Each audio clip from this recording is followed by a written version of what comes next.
ఇంకెన్నాళ్ళు రెంటింట్లో ఉంటాం? సొంత ఇంటి కలను నెరవేర్చుకుందాం. Suman TV biggest property expo October 18th, 19th HSCC Novotel Hyderabad. ఇప్పుడే ఫ్రీ ఎంట్రీ కోసం కాల్ చేయండి. లైఫ్ జర్నీ కార్యక్రమానికి స్వాగతం. Sponsored by 6JVR. జవలాపురం వారి రత్నాంజలి. సౌత్ ఇండియాలోనే అతి తక్కువ ధరలకి రత్నాలను అందించే ఏకైక సంస్థ 6JVR. మనకి మనుషులకు ఎవరికైనా కూడా రెండు మేజర్ ప్రాబ్లమ్స్ ఉంటాయి. ఒకటి ఫైనాన్షియల్, రెండోది రిలేషన్షిప్స్. ఈ రెండింటిని కరెక్ట్గా బ్యాలెన్స్ చేసుకోగలిగితే వాడు 90% లైఫ్ బాగుంటుంది. మేడం, మా తమ్మునికి పోయిన సంవత్సరం May 21st మ్యారేజ్ చేసిన మేడం. మ్యారేజ్ చేసిన నెక్స్ట్ డే midnightకే ఆ అమ్మాయి వెళ్ళిపోయింది మేడం. పిల్ల గురించి తెలుసుకోలేదా మరి? వాళ్ళ ఇంటి ముందున్న అబ్బాయితోనే వెళ్ళిపోయింది మేడం. అంటే ఇక్కడ తల్లి తండ్రికి తెలిసే చేసిండ్రంటారు. అయితే ఇంట్లో చెప్పిన అమ్మ నాన్నకి వాళ్ళు ఒప్పుకోలేరు, నేను ఎట్లయినా సరే పెళ్లి చేసుకుని అక్కడ నుంచి అయినా పారిపోతా అని చెప్పింది మేడం ఆమె. మీరు పోలీస్ కంప్లైంట్ ఇచ్చారా? వాళ్ళు ఏమన్నారంటే పోతే పోని బాబు మీ భార్యనే కదా అని అంటుంది సార్. ఒకసారి హిందూ మ్యారేజ్ యాక్ట్ ప్రకారం జరిగిన తర్వాత ఆ అమ్మాయి పెళ్లి చేసుకోనికి లేదు. ప్రీమ్యాటల్ కౌన్సిలింగ్ అనేది కనుక ఇప్పుడున్న సమాజం కనుక స్టార్ట్ చేయకపోతే ఇంకొక 5-10 yearsకి పెళ్లి అనే వ్యవస్థ ఇండియాలో ఉండదు. ఈయన అమ్మాయి కూడా అయిపోయింది. ఇప్పుడు సడన్గా పెళ్లి చేసుకుని వెళ్ళిపోగానే ఏంటంటే వీళ్ళకు ఇంటెన్షన్ ఇమీడియట్లీ అర్థం కాదు. ఒక 20 లక్షలు ఇస్తాము మా పిల్లని మీ దగ్గరనే పెట్టుకోండి అని అంటే పిల్ల లేచిపోయిన పిల్లని కూడా తీసుకుపోయి మళ్ళీ ఆమెకి ఇష్టానికి విరుద్ధంగా వీళ్ళకి అంటగట్టాలని చూడటము తప్పు. మాజీ హస్బెండ్ ఏనా ఆయన, లేకపోతే ఇప్పుడు ప్రెసెంట్ హస్బెండ్? ప్రెసెంట్ అయితే సుజీత్ ఉంది. Cheating case along with bigamy పెట్టచ్చు మీరు డెఫినెట్లీ. పెళ్ళయిన తర్వాత పిల్ల వెళ్ళిపోయింది, అమ్మాయి కూడా అయిన అల్లుడు నాశనం, జీవితం నాశనం, పైసలు వాయే, అన్ని వాయే. ఇప్పుడు సిగ్గు శరం లాంటివి ఏమీ లేకుండా రెండో బిడ్డను తీసుకొచ్చి మళ్ళీ ఈయన గంట పెడతాడట. ఎప్పుడైతే జీవితంలో మనకి మనుషులకు ఎవరికైనా కూడా రెండు మేజర్ ప్రాబ్లమ్స్ ఉంటాయి. ఒకటి ఫైనాన్షియల్, రెండోది రిలేషన్షిప్స్. ఈ రెండింటిని కరెక్ట్గా బ్యాలెన్స్ చేసుకోగలిగితే వాడు 90% లైఫ్ బాగుంటుంది, హ్యాపీగా ఉంటుంది. ఎప్పుడైతే ఈ రెండింటిని కలిపి చూడడం మొదలు పెడతామో, అంటే ఫైనాన్షియల్ అండ్ రిలేషన్షిప్స్, ఈ రెండింటిని ఇమోషన్ అండ్ ఫైనాన్షియల్, ఈ రెండింటిని ఎప్పుడైతే కలుపుతామో అప్పుడే అసలైన ప్రాబ్లమ్స్ అన్నీ మొదలైతాయి అనేది నాకు అనిపించింది. మన మొదటి గెస్ట్ నాగేశ్వరరావు గారు, పూజారి నాగేశ్వరరావు గారు చాలా డైనమిక్ అడ్వకేట్. ఈయన మాట్లాడడం మొదలు పెడితే ఎంత పాయింట్ ఉంటుందో, ఆయన పనిచేయడం మొదలు పెట్టింది అసలు ఎవరికి అనిపించదు కానీ, ఎందుకంటే ఆఫ్ స్క్రీన్ కాబట్టి. కానీ ఇప్పుడు వరకు జరిగిన చాలా కేసెస్లో ఆయన ఇన్వాల్వ్మెంట్ లేకపోతే అస్సలు సాల్వ్ చేయడం ఇంపాసిబుల్. సార్ నమస్తే. అండ్ ఆవిడ మాట్లాడే విధానం చూస్తే ఎదురుగోళ్ళకి నిజంగా ఆమె చెప్పింది కరెక్టే, నేను మారిపోతే బాగుండు అన్న ఫీలింగ్ కలిగేలాగా ఒక మనిషిని మనస్సుని మెలేసే శక్తి ఉన్న వాయిస్ అది. సో ఆవిడే దివ్యవాణి గారు. అమ్మ నమస్తే. సో ఇప్పుడు వచ్చిన బాధితులతోనో ఒకసారి మాట్లాడదాం, వాళ్ళ ప్రాబ్లం ఏందో చూద్దాము, దాని తర్వాత మనం దానిపైన డిస్కస్ చేసి ఏం చేయొచ్చు అనేది ఆలోచిద్దాం. అమ్మ నమస్తే. నమస్తే అండి. పేరు? నా పేరు విజయ్ మేడం. విజయ్. మీ పేరు? బబిత మేడం. ఓకే. ఏంది మీరిద్దరు? మా తమ్ముడు మేడం. తమ్ముడు. Okay okay. ఎక్కడి నుంచి వచ్చారు? వికారాబాద్. ప్రాబ్లం ఏంది మేడం, మా తమ్మునికి పోయిన సంవత్సరం May 21st మ్యారేజ్ చేసిన మేడం. మ్యారేజ్ చేసిన నెక్స్ట్ డే midnightకే ఆ అమ్మాయి వెళ్ళిపోయింది మేడం. డబ్బు బంగారం అన్ని తీసుకుని వెళ్ళిపోయింది మేడం. డబ్బు బంగారం అంటే వాళ్ళ ఇంట్లో పెట్టిన కట్నమా, లేకపోతే? మా దగ్గర వాళ్ళు కట్నం పెట్టారు మేడం, పెళ్లి కొడుకు తరఫు నుంచే పెడతారు మేడం. మేము పెట్టినదే ఆమె పేరు మీద పెట్టుకొని డబ్బులు అవన్నీ అరేంజ్ చేసుకొని వెళ్ళిపోయింది మేడం. ఆమె ప్రీ ప్లాన్తోనే వచ్చింది మేడం. ఎంత ఉంటుంది వాల్యూ దాన్ని? 4-5 తులాస్ ఉంటుంది madam gold, 40-50 tolas silver madam, 2 lakhs cash madam. Okay. అంటే పిల్ల గురించి మీరు తెలుసుకోలేదా? అంటే లవ్ మ్యారేజా, అరేంజ్ మ్యారేజా? Arrange marriage. Arrange marriage. పిల్ల గురించి తెలుసుకోలేదా మరి? అంటే తెలుసుకునే మేడం, మంచి అమ్మాయినే చెప్పారు మేడం. మరి ఇంతకెందుకు పోయింది మరి? ఎవరితో పోయింది? వాళ్ళ ఇంటి ముందున్న అబ్బాయితోనే వెళ్ళిపోయింది మేడం. అంటే ఆల్రెడీ రిలేషన్ లో ఉందామే? ఉందంట మేడం. ఓకే. 14 years నుంచి లవ్ అంట మేడం వాళ్ళది. అంటే పెళ్ళైన నెక్స్ట్ డేనే వెళ్ళిపోయింది అంటున్నారు కదా. జనరల్గా పెళ్ళయిందంటే ఇంట్లో హడావుడి సందడి, బంధువులు అందరూ ఉంటారు కదా. అంతమంది ఉండగా అంత ఈజీగా ఎలా వెళ్ళిపోయింది? మీ ఇల్లు కూడా కొత్త కదా ఆమెకి, ఇంతకు ముందు రాలేదు, ఏ వస్తువు ఎక్కడుందో కూడా ఎవరికి తెలియదు. ఒక్క ఏకదమని ఎలా తీసుకెళ్ళి? చెప్పుకోగలిగింది అవన్నీ? కరెక్టే మేడం అడిగింది. మేడం మేము ఇచ్చిన వస్తువులన్నీ ఆమె పే మీదనే ఉన్నాయి మేడం. ఓకే. పైసలు వెండి ఎక్కడి నుంచి కలెక్ట్ చేసుకుంది మరి? అంటే మా తమ్ముని బెడ్రూమ్ లోనే ఉన్నాయి మేడం డబ్బులు అవన్నీ. వాళ్ళిద్దరు అన్నలు ఉంటున్నారు అయితే. ఈయన చైను ఆయన రింగ్ అది పెట్టింది అంతా అబ్జర్వ్ చేసింది మేడం ఆమె. పిల్ల మీతో మాట్లాడింది అంటే పెళ్లి ఫిక్స్ అయిన తర్వాత మాట్లాడినరా మీరు? అంటే మామూలుగా మాట్లాడుతున్నారు? మాట్లాడిపోయలేదు మేడం వాళ్ళ అమ్మ నాన్న వాళ్ళు ఏం మాట్లాడిపోయలేదు. మరి మీరు అడగలేదా ఒకసారి నేను మాట్లాడతా మరి ఏంది అని? ఆమె బిజీ ఉంది. అది ఒక రోజు మేడం ఆమె సైజు కొలతలకు షాపింగ్కి సిటీకి వచ్చిన మేడం, కొలతలకు డ్రెస్ అవి తీసుకొనికి వస్తే కూడా వాళ్ళ అమ్మ రంజాన్ పండుగకి వేరే దగ్గరికి వెళ్తే కూడా మేము వచ్చినందుకు ఆమె ఆ పండుగ వదిలిపెట్టి ఇక్కడికి వచ్చింది మేడం. ఏడా ఆమెతో కలుస్తామని. అంటే ఇక్కడ తల్లి తండ్రికి తెలిసే చేసిండ్రంటారు అయితే? ఆ అమ్మాయి అయితే అన్నది మేడం, ఇంట్లో చెప్పిన మేడం, ఇంట్లో చెప్పిన అమ్మ నాన్నకి వాళ్ళు ఒప్పుకోలేరు, నేను ఎట్లయినా సరే పెళ్లి చేసుకుని అక్కడ నుంచి అయినా పారిపోతా అని చెప్పింది మేడం ఆమె. పారిపోతే పెళ్లికి ముందు పారిపోతే అంటే వాళ్ళు అంటే తల్లి తండ్రి కూడా బ్లాక్మెయిల్ చేస్తుంటారమ్మా. రియల్గా ట్రూ లవ్ అని అంటే వచ్చింది సరే ఇష్టం లేకపోయినా పెళ్లి చేసుకున్న కట్టుబట్టలతో వెళ్ళిపోయిందని అనుకోవచ్చు. ఆ ఇల్లు చూస్తే కూడా మేడం వెళ్ళిపోదని అనుకో మేడం. సీసీటీవీ మేడం, ఇంతే ఇల్లు సీసీటీవీ, మళ్ళీ గేట్ స్టీల్ గేట్ మేడం, మొత్తం అసలు ఇంత చీమ కూడా ఈగ కూడా పోదు మేడం ఆడ. సో ఇప్పుడు మీరేం అడుగుతున్నారు? వాళ్ళతో మాట్లాడినరా? వాళ్ళతో మాట్లాడినాం మేడం. ఆయన మాకు ఇప్పినంటే అది గలీజ్ది వదిలేయండి, అది రోడ్ మీద దొరికింది, ఆమె రేషన్ కార్డు లేదు, ఆధార్ కార్డు లేదు, మాకు సంబంధం లేదు. ఎవరంటున్నారు? వాళ్ళ నాన్న. ఇవన్నీ ప్రధానంగా మీరు సరే ఆమె వస్తువులు అండ్ బంగారం తీసుకుని వెళ్ళిపోయింది కదా, డబ్బులు కూడా తీసుకుని వెళ్ళిపోయింది కదా, మీరు పోలీస్ కంప్లైంట్ ఇచ్చారా? ఇచ్చాం సార్. పోయిన రోజే పోయినాం సార్. ఏమన్నారు వాళ్ళు? వాళ్ళు ఏమన్నారంటే పోతే పోని బాబు మీ భార్యనే కదా అని అంటున్నారు సార్. ఎఫ్ఐఆర్ కూడా 3 days తీసుకున్నారు సార్. అది కూడా చీటింగ్ కేసు పెట్టమంటే చీటింగ్ కేసు పెట్టలేదు. ఏ place police station? Vikarabad.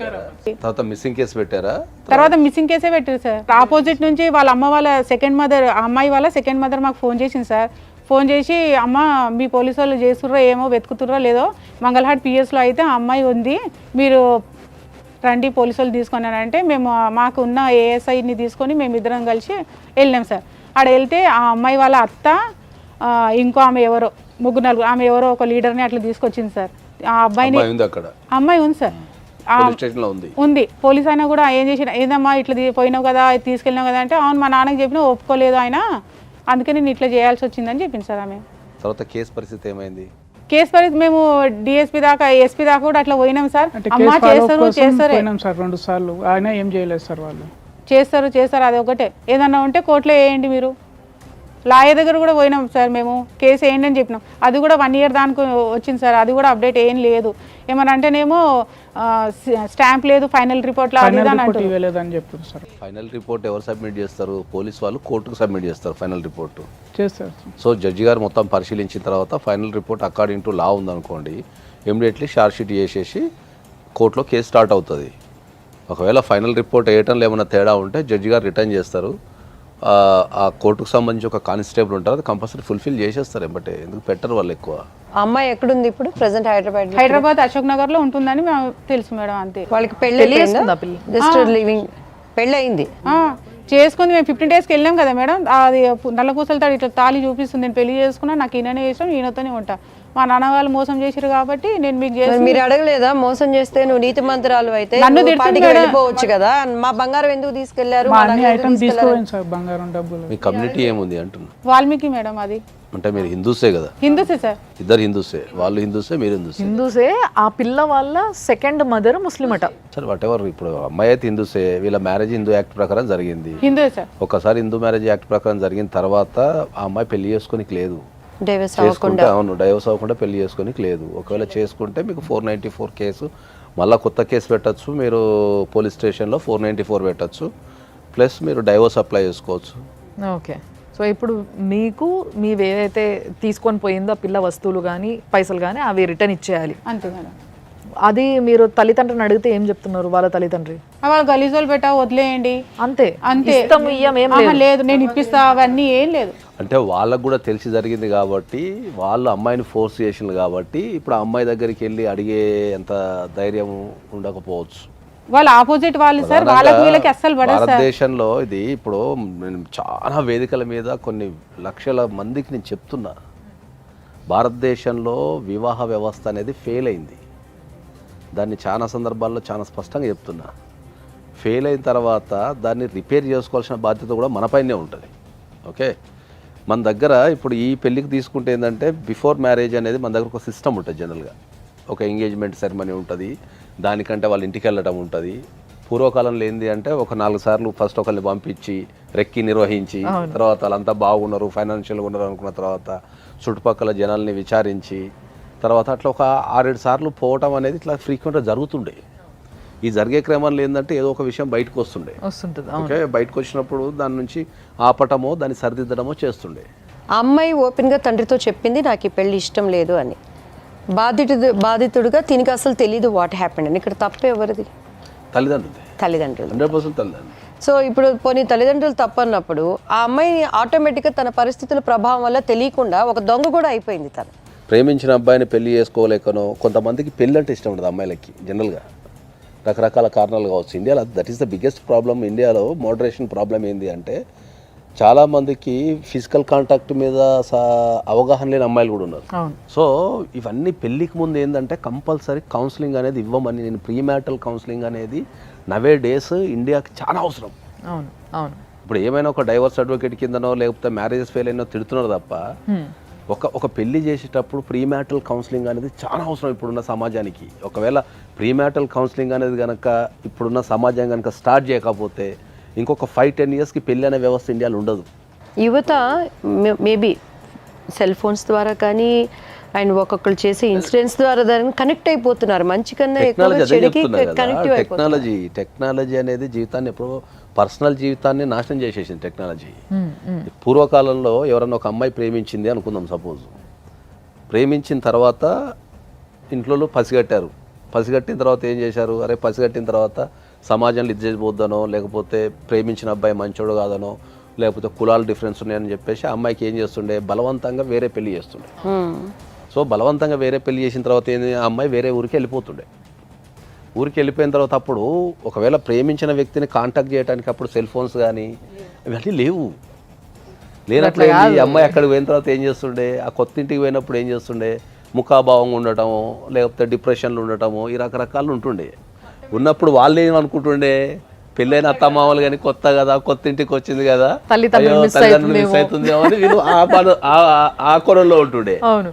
Over the period ఏమవుతుండే అంటే అక్కడ ఉండి ఉండి ఉండి ఉండి ఒక 1 నెల రోజులకో 2 నెలలకో 3 నెలలకు అడ్జస్ట్ అయిపోయి ఆ పరిస్థితులకు అడ్జస్ట్ అయిపోయి మెల్లగా భర్తతో మాట్లాడము, కాపురాలు చేయడం ఇట్లా చేసుకొని పిల్లలు అంటుండే. కానీ ఇప్పుడు అంత టైం కాదు. ఇప్పుడు అదే చెప్తున్నా, ద సేమ్ సిచ్యువేషన్లో అదే సెల్ ఫోన్ ఉంది కదా, ఎక్కడున్నా నీకు నచ్చిన బాయ్ ఫ్రెండ్తో నువ్వు తెల్లవాళ్ళు కాంటాక్ట్లో ఉంటే ఇంకా నీ కనెక్షన్ ఎక్కడ కట్ అయిపోతుంది. వీళ్ళ దగ్గరకు వస్తే పాపం ఈయన అమ్మాయి కూడా అయిపోయింది. ఇప్పుడు ఒకటి వీళ్ళు చేసిన తప్పు ఏదైనా ఉంది అని అంటే ఒకటి ఏంటంటే పిల్లతోనే నేను మాట్లాడాలని గట్టిగా అడుగు ఉండాల్సింది. There are n number of cases. నాకు డైలీ రెగ్యులర్గా 50 to 100 కేసెస్ కొత్తవి వస్తాయి నా దగ్గరికి పర్ డేకి. ఇవి వచ్చినప్పుడు ఈ డేటా అంతా అనలైజ్ చేస్తే ఏముంటుంది తెలుసా, మ్యాక్సిమం పెళ్ళి అనేది వితిన్ 1 month నుంచి 2 months మధ్యలో అవుతుంది. పెళ్లి చూపుల దగ్గర నుంచి పెళ్ళికి. అవును, దీంట్లో మ్యాక్సిమం మేము మాట్లాడుకోవడం లేదు, మాట్లాడుకోలేదు అనేది సెకండ్ అంశం ఉంటుంది. ఎందుకు అంటే టైం లేదనో లేకపోతే ఎన్ఆర్ఐసే వెళ్ళిపోవాలనో లేకపోతే వీసా ప్రాసెస్ అనో లేకపోతే ఇంకో ప్రాసెస్ అనో ఏదో ఒక కారణం చెప్తారు. మామూలుగా అయితే ఎంత ఉండాలంటారు సార్? నేను ఒక 6 months అబౌవ్ ఉండాలంట. నేను పూర్వకాలంలో ఏంది అంటే ఒక మనిషికి సంబంధించిన ఇన్ఫర్మేషన్ అనేది ఎక్కడున్నా దొరుకుతుండే, మైగ్రేషన్ లేదు. ఒక వ్యక్తికి సంబంధించిన ఇన్ఫర్మేషన్ ఒక ఊరుకో ఒక పట్టణానికి వెళ్ళి అరే ఫలానా వ్యక్తి ఎట్లా అంటే 2 నిమిషాలల్లా వాడి కోపం ఉందా, వాడు పిచ్చి పనులు చేస్తుండా, వాడు మంచోడా, డిగ్నిటీ ఉందా అనేది ఒక రియల్ గ్రౌండ్ రిపోర్ట్ వస్తుండే మనకు. ఇప్పుడు మైగ్రేషన్ పెరిగిపోయింది.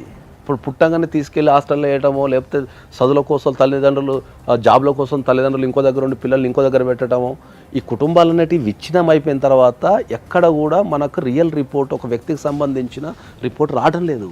మీరు ఏం చదువుకున్నారు? మీరు inter discontinue sir. Inter discontinue చదువుకున్నారు. ఏం పని చేస్తున్నారు? ప్రైవేట్ జాబ్ మేడం, బ్యాంక్లో. బ్యాంక్ ప్రైవేట్గా చేస్తాను. ఇప్పుడు వాళ్ళ అమ్మ వాళ్ళ నాన్నగారు కానీ ఆ పిల్ల తరపు అమ్మాయి కానీ ఎవరైనా మీకు ఫోన్లు ఎత్తి మాట్లాడతారా మనం మాట్లాడాలంటే? మేము 1 year నుంచి అయితే కాంటాక్ట్ లేదు మేడం. వాళ్ళు ఊరికే అమ్మాయిని తీసుకెళ్ళమని చెప్పారు మేడం. 2 monthsకి ఫోన్ చేశారు మేడం. వాళ్ళు 20 lakhs అట్లా ఇస్తాము, మీరు మీ అమ్మాయిని పెట్టుకుంటారా, పెట్టుకోండి అది అంటే మీరు 1 కోటి రూపాయలు ఇచ్చినా మాకు వద్దు అని చెప్పినా మేడం. అయితే ఊరికి అట్లా అంటారు కదా, మ్యారేజ్ అయిపోయిన తప్పు మీద తప్పు ఇది. ఫస్ట్ ఇష్టం లేని పెళ్లి చేయడం ఓ తప్పు, నేను ఆ పిల్లగానితో వెళ్ళిపోతా అని చెప్పంగా కూడా ఈ పిల్లగాని బలి చేసుడు ఇంకో తప్పు. మళ్ళీ మూడోది ఇప్పుడు మళ్ళీ ఇంత పెద్ద తప్పు అయిపోయిన తర్వాత లేదు మేము 20 లక్షలు ఇస్తాం పిల్లని తీసుకుపోడ్రి. అంటే వీళ్ళే ఉత్తిగా దొరికిర్రు వీళ్ళు అమాయకుల్లాగా. పిల్ల డైరెక్ట్గా ముఖం మీద చెప్పబట్టే నాకు వద్దు, నాకు ఇష్టం లేదు, నేను ఇంకోని ప్రేమించిన, సప్పుడు దాకా అట్లా ఉంచుకొని అయిపోతుంది పెళ్లి చేయకుండా. అంతేగాని ఇట్లా పెళ్లి చేసి వేరే వాళ్ళ ప్రాణాలు తీసుడు ఎందుకు? ఇప్పుడు అది చాలా ట్రామా ఉంటుంది అది. ఎందుకంటే ఇప్పుడు సామాజిక పరంగా కూడా ఏంటంటే, ఇప్పుడు మనకు ఒక సమాజంలో పెళ్లి చేసుకుంటాం కదా, పెళ్ళైన తెల్లారే భార్య వెళ్ళిపోతే సమాజం ఎట్లా చూస్తుంది? ఒక అసలు అబ్బాయి మీద ఎటువంటి నింద పడుతుంది? ఆమె స్వార్థానికి మంచి చెడు ఆలోచించకుండా ఆమె ఉన్న ఏజ్కి వెళ్ళిపోయింది. సో ఇక్కడున్న కుటుంబాలు కానీ, ఇక్కడున్న ఫ్యామిలీస్ కానీ, ఇక్కడున్న వ్యక్తులు ఎంత బాధపడతారు, వాళ్ళకు సామాజికంగా ఎంత ఇబ్బంది ఎదురవుతుంది, రేపు రెండో పెళ్లి చేసుకోవాలంటే ఎంత ఇబ్బంది అవుతుంది. ఇటు ఒక వైపు నుంచి ఎంటైర్ సంపాదించిన డబ్బు వెళ్ళిపోయింది. సరే డబ్బు అంటే పోతే మనం సంపాదించుకోవచ్చు, కానీ ఎప్పుడైతే ఈ సామాజికంగా మనము చూసే చుట్టాలు కానీ, రిలేటివ్స్ కానీ, అది ఎంత నామోషి ఉంటుంది. పిల్లలకి ఎక్కడ కూడా కౌన్సిలింగ్ ఇవ్వటం లేదు, ఎవ్వరు కూడా కూర్చోబెట్టి కౌన్సిలింగ్ ఇవ్వటం లేదు. Life journey sponsored by 6JVR. Jamalapuram వారి రత్నాంజన్. సౌత్ ఇండియాలోనే అతి తక్కువ ధరలకి రత్నాలనందించే ఏకైక సంస్థ 6JVR. ఒక్కసారి ఆ అమ్మాయి ఫాదర్తో మాట్లాడదాం మనము. హలో హలో సార్ నమస్తే. నమస్తే అమ్మా. శ్వేత మీ అమ్మాయి కదండి? ఎందుకు ఏమైందమ్మా? ఏం కాలేదండి, మీరు టెన్షన్ పడకండి, ఏం కాలేదు. మీ అల్లుడు ఉన్నారు కదా విజయ్ గారు, ఆయన సుమన్ టీవీకి వచ్చిండ్రు. సో ఇప్పుడు యాక్చువల్గా మీ ప్రాబ్లం ఏదైతే మీ ఇష్యూ ఉందో ఇదంతా కూడా చెప్పడం జరిగింది ఇక్కడ. సో ఇప్పుడు ఫస్ట్ ఆఫ్ ఆల్ నేను మీతో మాట్లాడాలనుకున్నది ఏంటంటే అండి, మీ అమ్మాయి మీకు ముందే చెప్పిందట కదా, నాకు ఎదురుగున్న అబ్బాయి అంటే ఇష్టం, ఇంటి ఎదురుగున్న అబ్బాయి అంటే. లేదమ్మా, అట్లా ఏమీ లేదమ్మా, నాకు ఇప్పటిదాకా తెలియదు ఆ విషయము. ఇది మొత్తం ఫేక్ మాట ఉంది అమ్మా. ఇది ఆ పెళ్లి తర్వాతనే నాకు అది నిజం నా ముంగట వచ్చిందమ్మా. పాపం ఇప్పుడు ఆయన అన్యం పుణ్యం తెలియకుండా ఆయన మోసపోయిండు మీ అమ్మాయి చేతిలో. ఒక ఆడపిల్లకి పెళ్లి చేసేటప్పుడు అమ్మా నీకు నేను ఈ పిల్లగాడిని ఇచ్చి పెళ్లి చేస్తున్నా, ఈ పిల్లగాడు ఇష్టమా లేదా అని అడగాల్సిన బాధ్యత ఒక తండ్రిగా మీ పైన ఉందా లేదా? అమ్మా అదే ఫోటో చూపెట్టినాను. ఫోటో చూపెడితే మా అమ్మాయి చెప్పింది, నేను ఆయనకి చేసుకుంటాను డాడీ, నువ్వు ఎక్కడ నా సంబంధం చేసినావా అక్కడనే చేస్తానని. పెళ్లి అయిన తర్వాత 2 days తర్వాత అది ఆ మాట జరిగింది. ఇప్పుడు మరి నాకు తెలిసింది. పెళ్ళి అయినాక 2 days కి మీ అమ్మాయి వెళ్ళిపోయింది, కానీ పెళ్లి కాకముందు 7 సంవత్సరాల నుంచి ఒక పిల్లోని ప్రేమిస్తున్న విషయం మీకు తెలియదా అండి తల్లిదండ్రిగా ఇంట్లోకి? లేదమ్మా, నా ఇంట్లో ఎవ్వరికి తెలియదు. आपको जो बात करना है एक बार हमारा मैडम है यहाँ पे दिव्यवाणी जी, उनसे बात करिए. ఇదే ఇప్పుడు విజయ్ స్థానంలో మీ కొడుకు ఉంటే మీరు ఏం చేస్తారండి? అమ్మ నా కొడుకు విజయ్, నా కొడుకు లాగే నా అల్లుడు అమ్మ పోలీస్ స్టేషన్ లో పోయి కంప్లైంట్ ఇచ్చిండ్రు. ఆ కంప్లైంట్ కూడా వాపస్ తీసుకున్నారు. ఎవరు? విజయ్ వాపస్ తీసుకున్నారు? తీసుకోలేదట. వీళ్ళు ఇప్పుడు మా ఎదురుగానే ఉన్నారు, కంప్లైంట్ ఇక్కడే ఉంది, వాళ్ళు వాపస్ తీసుకోలేదు. ఎఫ్ఐఆర్ తీసేసిండ్రంటమ్మా. ఎఫ్ఐఆర్ తీసేసిండ్రు. ఎఫ్ఐఆర్ రిటర్న్ కంప్లైంట్ తీసుకున్నారంట. కంప్లైంట్ చేసిండ్రు. కంప్లైంట్ చేసిన తర్వాత మళ్ళీ రిటర్న్ తీసుకున్నారు. ఎందుకు పెట్టాలి కేసు, ఎందుకు జరపాలి కేసు అది నేను చెప్తాను బాబు, నేను ఉన్నాను బాబు, నువ్వు ఎక్కడ దాకా పోతావా, నా చిన్న బిడ్డకి ఇస్తాను బాబు నీకు, అదే కూడా చెప్తాను నేను. ఆ విజయం ఉంటే ఎక్కడ అడగండి మీరు. చిన్న బిడ్డ నుంచి పెళ్లి చేస్తారా? ఆమె 12-13 years ఏంటండి ఏం మాట్లాడుతున్నారండి మీరు? చిన్న పిల్ల మేడం ఆమె. నా చిన్న కూతురు వయసు అమ్మా ఇప్పుడు 16 years అమ్మా, 17 నడిపిస్తుంది. 16 అయినా years. కూడా మైనరే. పెళ్ళైన తర్వాత అమ్మాయి వెళ్ళిపోయింది నైట్. సో దానిపైనే ఈ అబ్బాయి వెళ్ళి కంప్లైంట్ ఇచ్చారు. ఓకే, ఇచ్చిన తర్వాత పోలీస్ వాళ్ళు immediately missing case, women missing case అనేది బుక్ చేస్తారు. ఎందుకంటే అమ్మాయి కనిపించకుండా పోయింది కాబట్టి ఎప్పుడైనా మిస్సింగ్ కేసు బుక్ చేస్తారు. పోలీస్ వాళ్ళ డ్యూటీ ప్రకారం ఏంటంటే మిస్సింగ్ అయిన ఉమెన్ని ట్రేస్ చేశారు. సో ట్రేస్ చేసి తర్వాత ఏమిటంటే ఆ కేసు క్లోజ్ అయిపోతుంది, బికాస్ అది ఉమెన్ మిస్సింగ్ కేసు. అది ఓకే ఓకే. దీంట్లో చాలా స్పష్టంగా ఏం చేశారంటే ఎవరైతే ఉమెన్ మిస్సింగ్ అయిందో ఆమెను ట్రేస్ చేసి తీసుకురావడం జరిగింది కాబట్టి క్లోజ్ అయిపోయిందని చెప్పి ఫైనల్ రిపోర్ట్ వేసేసారు. దీంట్లో అబ్బాయికి కానీ ఆయనకు కానీ ఇంకెవరికి కానీ లీగల్ నాలెడ్జ్ లేదు.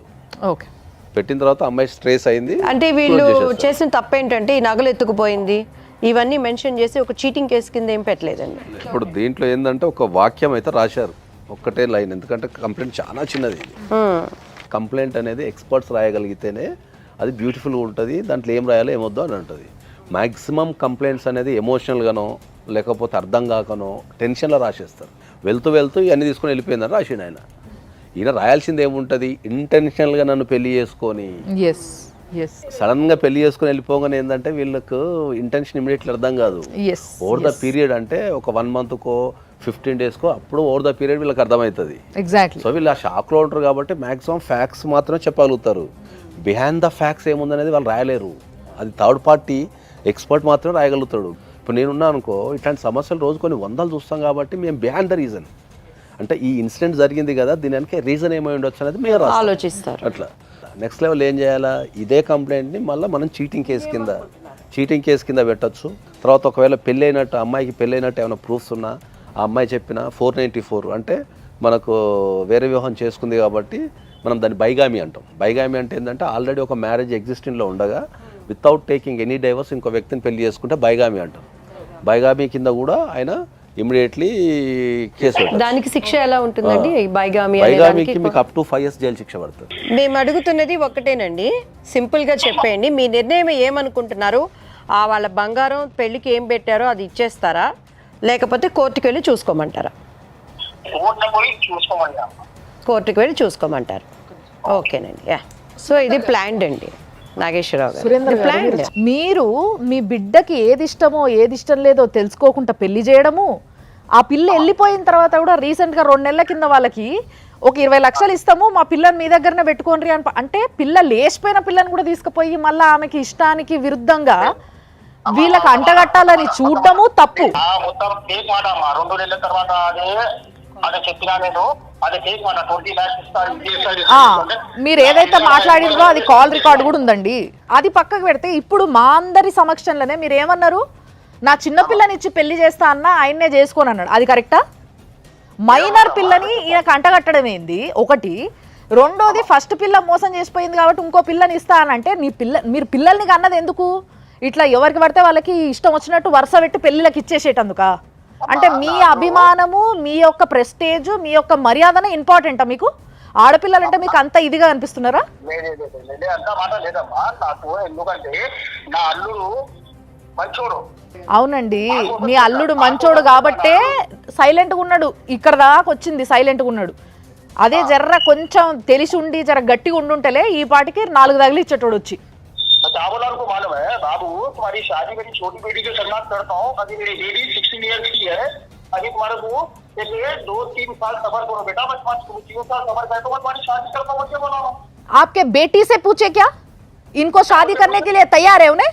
अरे अम्मा मेरे को ये बात समझ में नहीं आ रही अम्मा. ये लोग क्या बोलना चाह रहे हैं, क्या करना चाह रहे हैं लोग? सुनो सुनो सुनो, जिसके पर ज्यादा था उसके आपके जो बेटी है, आपके जो सेकंड बेटी है, सुनो आप, जब मैं बात कर रही हूँ आप सुने तो आपको समझ में आते. मेरी बेटी को फ्यूचर देखना है. मेरी बच्ची का वो मर गई मेरे लिए. मार दो गरीब क्यों है, मर गए मेरे लिए. उसके ऊपर क्या केस बुक करते क्या करते कर लो. अच्छा बोल रहा लखो करो बोलते बोलो जाके. अरे तुम केस फाइल करो भाई. मेरे एडवोकेट को भी बोला मैं.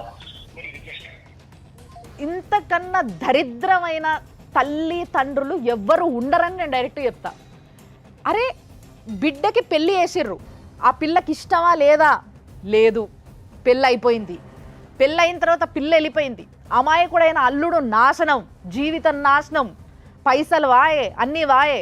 ఇప్పుడు సిగ్గు శరం లాంటివి ఏమీ లేకుండా 2వ బిడ్డను తీసుకొచ్చి మళ్ళీ ఈయన గంట పెడతాడట. ఏమైనా బుద్ధి ఉందా? సరే ఈయన వేసుకుంటాడు, అవును నా అల్లుడు మంచోడు కాబట్టి నా అల్లుడిని వేరేళ్ళకు కొనియకుండా నా పిల్లనే ఇచ్చి అంటగడతా అని ఆయన అనుకోవచ్చు. కానీ ఆ పిల్లకి, చిన్న పిల్ల, ఆ పిల్లకి పెళ్లి చేసుకోవాలంటే ఏ ఆడపిల్లకైనా కూడా అరే నా భర్త ఇట్లుండాలి అని ఒక ఆలోచన ఉంటుంది కదా. మరి ఇప్పుడు ఈ బావని పెళ్లి చేసుకుని ఇష్టమా అని అంటే మొన్నటిదాకా మా అక్కకి ఇచ్చి నా కళ్ళ ముందే పెళ్లి చేశారు కదా అన్న ఫీలింగ్ ఆ పిల్లకు ఉండదా? అంటే ఆడపిల్లల ఫీలింగ్స్ కావా?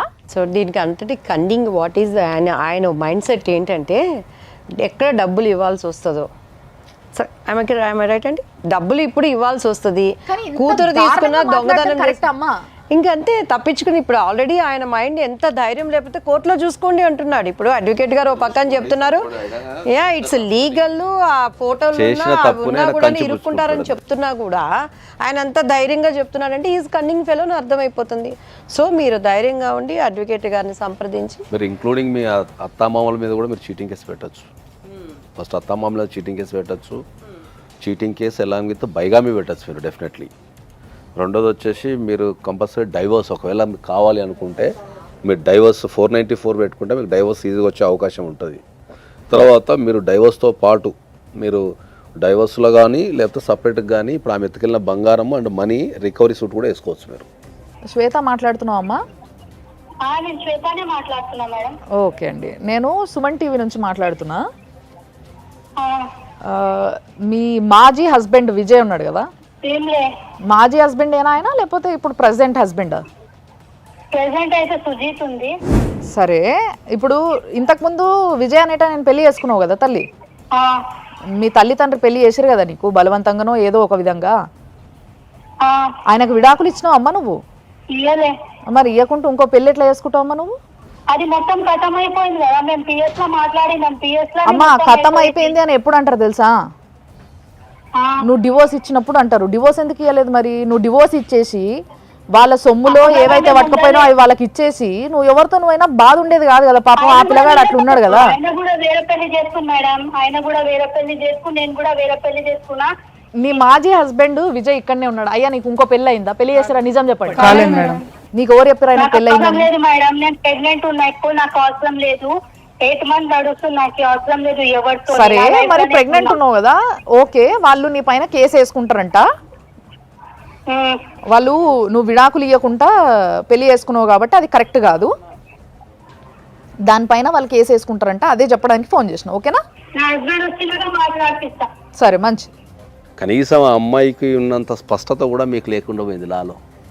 ఆ అమ్మాయి చాలా స్పష్టంగా చెప్తుంది, పోలీస్ స్టేషన్ వచ్చినా పోలీస్ స్టేషన్లు అన్నీ అయిపోయినాయి, నేను పోయి పెళ్లి చేసుకున్నా, ఆయన పోయి పెళ్లి చేసేసుకున్నాను అని చెప్పేసి చాలా అయిపోయిందని విషయాన్ని చాలా స్పష్టంగా చెప్తున్నది. వాళ్ళ నాన్నకు భయపడి పిఎస్కి వచ్చి ఆమె ఇది సరెండర్ అయింది సార్ అక్కడ మంగళఘాట్ పిఎస్లో. అంతే, భయపడి వచ్చింది అంతే. కానీ ఏం దీంట్లో నిజం చెప్పాలంటే ప్రధానంగా అన్ని తప్పులు మీ సైడ్ నుంచి ఉన్నాయి.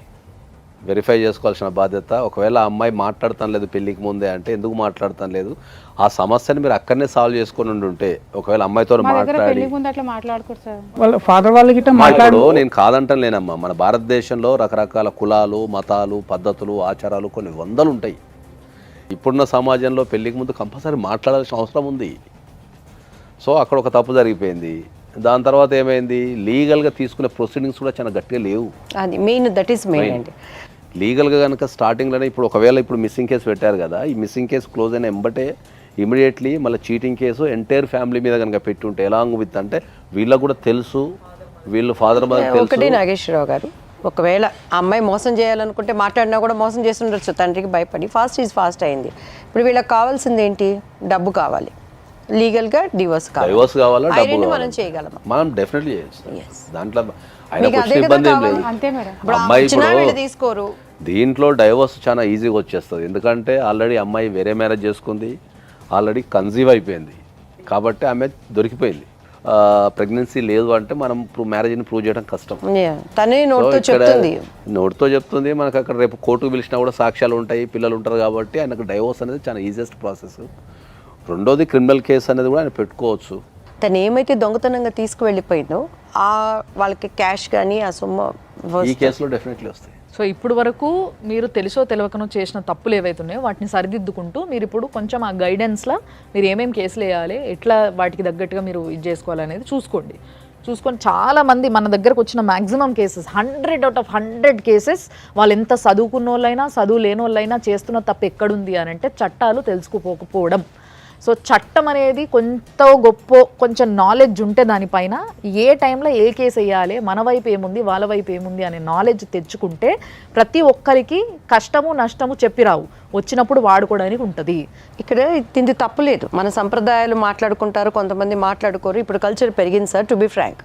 సెకండ్ వన్ వచ్చి జనరల్గా నేను ఒక అడ్వకేట్ దగ్గరికి వెళ్తాను. ఇప్పుడు ఆ ప్రాబ్లంలో నేనే ఉన్నాను. అడ్వకేట్ నీతిపరుడుగా ఉండాలి, అడ్వకేట్ తన పక్షాన నిలబడేవాడిగా ఉండాలి. ఎందుకంటే మనం లాయర్స్ కాదు, మనకి తెలియదు, ఎప్పుడు ఉండరు. కాకపోతే ఈ ప్రోగ్రాం ద్వారా మంచి చదువులు చదువుకున్న అడ్వకేట్స్ కానీ చట్టాలని సంరక్షిస్తూ వాటి గురించి తెలుసుకున్న వాళ్ళు కూడా, ఇప్పుడు మీరు ఒక కేసు చెప్పారు కదండి, దాని పేరేంటి? బైగామి అనేది ఉన్నది. ఇంతవరకు ఆ పేరే నేను కొత్తగా వింటున్నాను. సో ఈ సమస్య రాబట్టి మనకు తెలుస్తుంది. వచ్చినప్పుడు అడ్వకేట్స్ కూడా టు బీ ఫ్రాంక్గా వాళ్ళకి చెప్పి చేసినప్పుడు డెఫినెట్గా వాళ్ళు విన్నర్స్. ఇప్పుడు ఆ అబ్బాయికి అమ్మాయిని సంసారం చేయాలని లేదు, తనకు మోసపోయాడు, డైవర్స్ కావాలి, వాళ్ళ డబ్బు వాళ్ళకి కావాలి.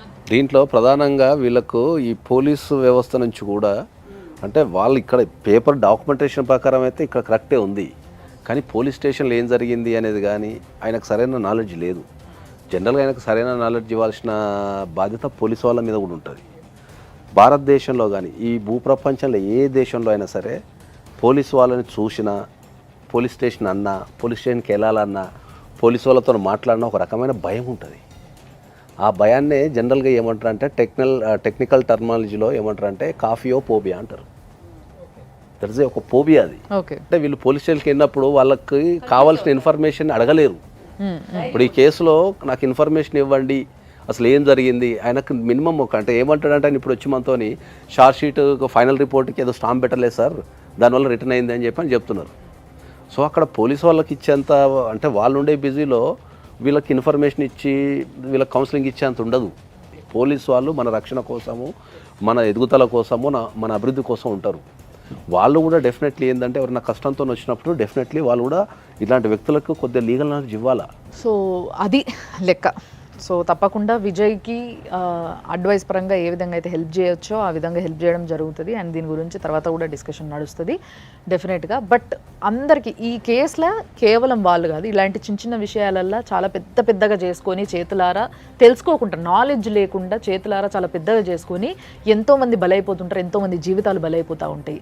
కాబట్టి వాళ్ళందరికీ మళ్ళీ ఒకసారి చెప్పేది ఒకటే ఒక ముచ్చట, అమ్మ కొంచెం చట్టాలు తెలుసుకోండి.